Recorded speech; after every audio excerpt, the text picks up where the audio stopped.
તો મિત્રો, 10મા અને 12માની બોર્ડની એક્ઝામ વાળા વિદ્યાર્થીઓ, તમે બોર્ડની પરીક્ષા આપવાથી બીવો છો?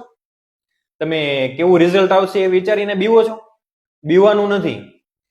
જે તમને આવડતું હોય, જે તમને સાચા માઇન્ડથી, રિલેક્સ માઇન્ડથી તમને આવડે, યાદ આવે, એ તમારે લખવાનું છે. બીવાનું નથી. બોર્ડની પરીક્ષાથી બીવાનું નથી, અને બોર્ડના પરીક્ષાના રિઝલ્ટથી બીવાનું નથી. કેમ કે રિઝલ્ટ તમારી જિંદગીનું નથી, એ રિઝલ્ટ તમારે ધોરણનું છે. અને ધોરણનું રિઝલ્ટ કદાચ નબળું આવશે ને તો ચાલશે, બાકી જિંદગીનું રિઝલ્ટ નબળું નથી લાવવાનું.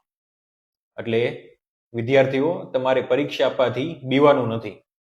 ફ્રેશ માઇન્ડથી વાંચવાનું, ફ્રેશ માઇન્ડથી યાદ રાખ્યું હોય એ બધું લખવાનું, બાકી બીજા બધા વિચારો કરવાના નથી. રિઝલ્ટ કોઈ પણ આવે, આત્મહત્યા નથી કરવાની. ખાસ કરીને જે છોકરાઓ આત્મહત્યા કરવાનું વિચારે છે, થોડા ઘણા પર્સન્ટેજ ઓછા આવે એના લીધે, તો એ તમારે નથી વિચારવાનું. જિંદગીનું પરિણામ નથી, ધોરણનું પરિણામ છે. એટલે બીવાનું નથી.